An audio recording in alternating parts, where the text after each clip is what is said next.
Hi friends, I am Purnima, English and Soft Skills Trainer from Formula Spoken English Institute. ఈ రోజు English మాట్లాడడం గురించి అలాగే English మాట్లాడాలంటే మనకున్న భయాల గురించి వాటిని ఎలా ఓవర్కమ్ చేసి మనం ఇంగ్లీష్ పర్ఫెక్ట్గా ఫ్లూయెంట్గా మాట్లాడొచ్చో కొన్ని టిప్స్ చెప్పాలనుకుంటున్నాను మీకు. మీరు రెడీగా ఉన్నారా నేర్చుకోవడానికి? అయితే చూద్దాం. అసలు మనం ఇంగ్లీష్ ఎందుకు మాట్లాడలేకపోతున్నామండి? ఒకసారి మిమ్మల్ని మీరు క్వశ్చన్ చేసుకోండి, మీకే ఆన్సర్ దొరుకుతుంది. బట్ చాలామంది ఇవాళ చూస్తుంటే గ్రాడ్యుయేట్స్ కానివ్వండి, లేకపోతే ఎంప్లాయీస్ కానివ్వండి, లేకపోతే హౌస్ వైఫ్స్ కానివ్వండి, ఎవరైనా సరే ఇంగ్లీష్ అంటే అదొక పెద్ద భూతం, మాకు రాదు, మేము మాట్లాడలేము అనే భయాన్ని పెట్టుకొని ఉంటున్నారు. ముందు ఆ భయాన్ని వదిలేస్తే సగం ఇంగ్లీష్ వచ్చినట్లే. ఇంకొక క్వశ్చన్ వేస్తాను మీకు. అసలు రోజులో మనం ఇంగ్లీష్ ఎక్కువ మాట్లాడుతున్నామా, తెలుగు ఎక్కువ మాట్లాడుతున్నామా? ఒకసారి మిమ్మల్ని మీరు చెక్ చేసుకోండి. మార్నింగ్ లేచిన దగ్గర నుంచి నైట్ పడుకునే వరకు మనం ఎక్కువ శాతం ఇంగ్లీషే మాట్లాడతాం. మార్నింగ్ లేచాను, 6కి లేచాను, టీ తాగాను, కాఫీ తాగాను, ఇలా ప్రతి వర్డ్ కూడా మనం వాడుతుంది ఇంగ్లీషే కదా. మరి ఇంకా ఇంగ్లీష్ రాదని ఎందుకు అనుకుంటాం? ఆల్మోస్ట్ మన దగ్గర 50 to 60% ఇంగ్లీష్ ఉంది. మనం రోజువారీ జీవితంలో దాదాపు 50 నుంచి 60% వరకు ఇంగ్లీష్ వాడుతూనే ఉన్నాం.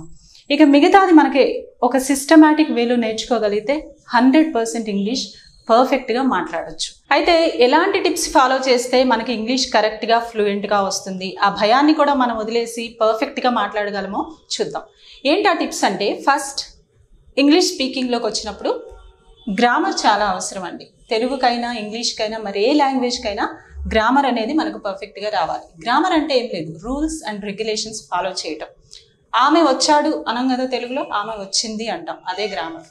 అతను వచ్చింది అనం కదా, అతను వచ్చాడు అంటాం, అదే గ్రామర్. ఇక్కడ కూడా గ్రామర్లోకి వచ్చినప్పుడు పర్ఫెక్ట్గా ఎక్కడ ఎలా యూజ్ చేయాలి అనేది మనకు తెలియాలి. గ్రామర్ తెలియడం అంటే మనకి 10th క్లాస్ వరకే గ్రామర్ తెలిసిపోయింది, 10th క్లాస్లోనే మనం నేర్చేసుకున్నాం. కానీ దాన్ని యూజ్ చేస్తూ మాట్లాడటం అనేది ఇంతవరకు ప్రాక్టీస్ చేయగా. మీకు విల్ అంటే తెలీదా? తెలుసు. షల్ అంటే తెలీదా? తెలుసు. వజ్ అంటే తెలుసు కదా, ఈజ్ అంటే తెలుసు కదా, ఇవన్నీ తెలుసు. కానీ ఎక్కడ ఎగ్జాక్ట్గా మాట్లాడాలి అనేది మనకు తెలియదు. వాటిని ఎక్కడ యూజ్ చేయాలి, according to tense, according to person మనం వర్బ్ని చేంజ్ చేయగలిగితే ఇంగ్లీష్ పర్ఫెక్ట్గా మిస్టేక్స్ లేకుండా మాట్లాడచ్చు. అదే గ్రామర్ యూసేజ్ అండి. గ్రామర్ని పర్ఫెక్ట్గా according to situation, according to person, tense మనం యూజ్ చేయటం నేర్చుకోవాలి. ఆ తర్వాత మనకి మోస్ట్ ఇంపార్టెంట్ వెకాబులరీ. వెకాబులరీ అంటే ఏం లేదండి, వర్డ్సే. ఎన్ని వర్డ్స్ కావాలి ఇంగ్లీష్లో మాట్లాడాలి అంటే కనీసం 3000 వర్డ్స్ కావాలి. ఆల్రెడీ మన దగ్గర 2000 వర్డ్స్ ఉన్నాయి. రోజువారీ మనం యూజ్ చేసేవన్నీ కూడా ఇంగ్లీష్లోనే వాడుతున్నాం, తెలుగులో వాడడం అనేది చాలా తక్కువ. సో ఆ వర్డ్స్ అన్నీ కనీసం ఒక 2000 ఉండవా? ఖచ్చితంగా ఉంటాయి. ఇంకొక 1000 వర్డ్స్ మీరు కొత్తగా నేర్చుకోవాల్సి ఉంటుంది. అవి కూడా మనం రోజువారీ చేసేవన్నీ, మనం వాడే వస్తువులు కావచ్చు, ఇలాంటివన్నీ వాటిని ఇంగ్లీష్లో ఏమంటారు? ఒకసారి మనకి గూగుల్ ఉంది కదా, అందరం ఫోన్స్ యూజ్ చేస్తూనే ఉంటాం. ఆ గూగుల్లో సెర్చ్ చేస్తే ప్రతి వర్డ్ మీనింగ్ వస్తుంది. అలాంటి మీనింగ్స్ ఒక 1000 మీరు నేర్చుకోవడానికి ట్రై చేయండి. ఇక్కడ గ్రామర్ నేర్చుకుంటూ అలాగే కొన్ని కొత్త కొత్త వర్డ్స్ యాడ్ చేస్తూ వాటిని బేస్ చేసుకొని సెంటెన్స్ని అలాగే క్వశ్చన్ని మనం ఫామ్ చేయగలిగితే ఒక స్టెప్ ఎక్కినట్టే. ఫస్ట్ మళ్ళీ ఒకసారి చెప్పమంటారా? గ్రామర్ని కరెక్ట్గా యూజ్ చేస్తూ, వెకాబులరీ కొత్త కొత్త వర్డ్స్ని యూజ్ చేస్తూ, వాటిని రెండింటిని బేస్ చేసుకుని సెంటెన్స్ని ఫామ్ చేయటం, క్వశ్చన్ని ఫామ్ చేయటం. ఇక్కడ ఇంకొక విషయం ఏంటంటే, మనకి సెంటెన్స్కి క్వశ్చన్కి డిఫరెన్స్ తెలియాలి. చాలామంది సెంటెన్స్ని క్వశ్చన్గా అడిగేస్తూ ఉంటారు. అది కాదండి. ఖచ్చితంగా సెంటెన్స్ అంటే ఏంటి, క్వశ్చన్ అంటే ఏంటి. ఐ హ్యావ్ పెన్ అంటాం. అలాగే నీ దగ్గర పెన్ ఉందా అన్నప్పుడు డూ యూ హ్యావ్ పెన్ అంటాం. అంటే ముందు డూ డూ వస్తుంది అనమాట. అంటే ఈ డిఫరెన్స్ తెలియకుండా యూ హ్యావ్ పెన్ అంటారు కొంతమంది. అది క్వశ్చనా? కాదు. మనం అడిగే విధానం క్వశ్చన్లా ఉంది కానీ అది క్వశ్చన్ కాదు. ఖచ్చితంగా దాని ముందు డూ పెడితేనే అది క్వశ్చన్ అవుతుంది. కాబట్టి క్వశ్చన్ అంటే ఏంటి, సెంటెన్స్ ఏంటి, డిఫరెన్స్ తెలియాలి, వాటిని యూజ్ చేయడం కూడా మనకు అర్థం కావాలి. ఈ స్టెప్స్ ఫాలో చేస్తూ సిస్టమాటిక్గా మనం ప్రాక్టీస్ చేయగలిగితే, సిస్టమాటిక్ ప్రాక్టీస్ అంటే ఏంటో తెలుసా? మళ్ళీ క్వశ్చన్లా ఆడటం, ఆన్సర్లా చెప్పడం, ఇది సిస్టమాటిక్ ప్రాక్టీస్ అంటారు. అదేవిధంగా ఆ క్వశ్చన్ని ప్రొలాంగ్ చేసుకుంటూ వెళ్ళడం.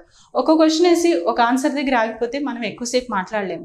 అదే ఇంకా ప్రొలాంగ్ చేస్తూ రిలేటెడ్ క్వశ్చన్స్ వేయగలిగాం అనుకోండి. Do you have pen? Yes, I have pen. Which pen do you have? I have a Parker pen. అంటే ఇలా 1 by 1 క్వశ్చన్స్ మనం ప్రొలాంగ్ చేసుకుంటూ దాన్ని ముందుకు తీసుకెళ్ళగలిగితే అదే కాన్వర్సేషన్ అవుతుంది. ఈ స్టెప్స్ మనం సింపుల్గా ఫాలో చేస్తూ మన ఎదుటి ఎవరైతే ఉన్నారో వాళ్ళతో మాట్లాడటం, ప్రాక్టీస్ చేయటం ఇంట్లోనే మొదలైంది. ఈజీగా ఇంగ్లీష్ వస్తుంది. కాన్వర్జేషన్ ఎలా చేయాలి అనుకుంటున్నారా? మాట్లాడాలి అంటే ఒక క్వశ్చన్ ఒక ఆన్సర్తో సరిపోదు, దాన్ని మనం ప్రొలాంగ్ చేయటం తెలియాలి. తెలుగులో చూడండి, ఎక్కడికి వెళ్ళావు, ఎప్పుడు వెళ్ళావు, ఎందుకు వెళ్ళావు, ఎవరితో వెళ్ళావు, ఇన్ని క్వశ్చన్స్ వేస్తాం. నిన్న నేను సినిమాకి వెళ్ళాను అని ఎవరన్నా అంటే, అవునా, ఏ సినిమాకి వెళ్ళావు, ఎవరితో కలిసి వెళ్ళావు, ఏ థియేటర్కి వెళ్ళావు, సినిమా ఎలా ఉంది, ఇన్ని క్వశ్చన్స్ వేయకుండా ఉండం కదా మనం. అలాగే ఇంగ్లీష్లో కూడా ట్రై చేయండి. చూద్దామా కాన్వర్జేషన్ ఎలా చేయాలో, లేకపోతే క్వశ్చన్స్ అండ్ ఆన్సర్స్ ఎలా ప్రొలాంగ్ చేసుకోవాలో చూద్దాం. హ్యావ్ అనేది మీకు తెలుసు కదా. హ్యావ్ అంటే ఏంటండి? కలిగి ఉండడం. ఒక చిన్న కాన్వర్జేషన్ హ్యావ్ మీద.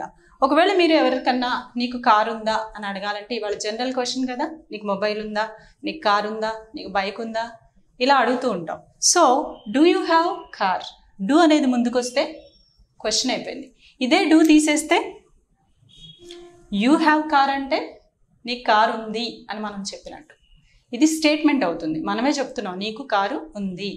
అదే దాని ముందు డూ పెడితే ఏమైందండి? క్వశ్చన్ అయిపోయింది. Do you have car? Yes.